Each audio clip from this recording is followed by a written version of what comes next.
just got to work our way through these issues. We knew that there was going to be a challenge in terms that the new system requires more documentation, so things will take longer. And we've seen a result of that, we've had a bit of a sloppy implementation, and as a result, billings need reviewing, as we've discussed earlier.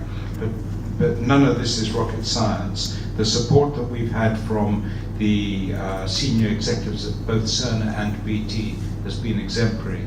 The approach of our own people has been absolutely exemplary. But as I said, it'd be foolish to think that we go through this sort of thing with no scars at all. I think the skill now is to make sure we're on top of it.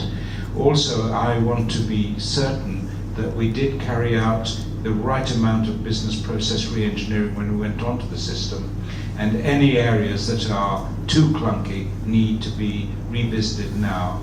I've had discussion with Tracy on this. We are having regular meetings, and with Kevin Gerald and the audit committee in October, we'll be giving another fresh trawl through this. Okay, good. Thank you very much, Jerry.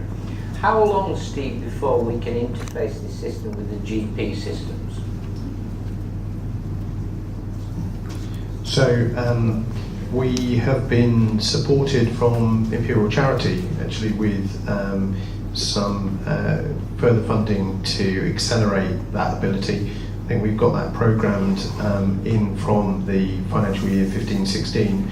We need to get the sort of main functionality about clinical documentation and our other clinical records, because clearly we need to have that information within the Cerner system to be able to then move useful clinical information between GPs and ourselves.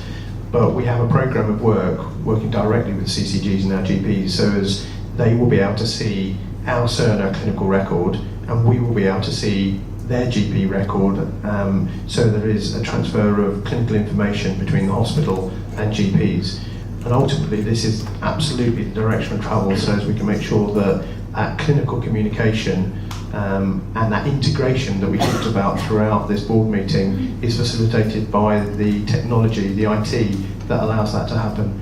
So again, that will be something that we'll be working up in 2015-16 and then implementing after that. And patients having access to their own data?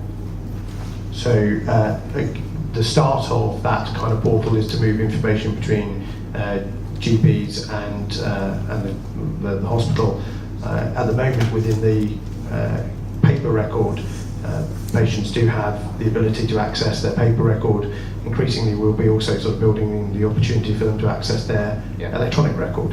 And that's something that's got to be the right thing to do, so as we're able to move that information smoothly to patients and to their carers within the community.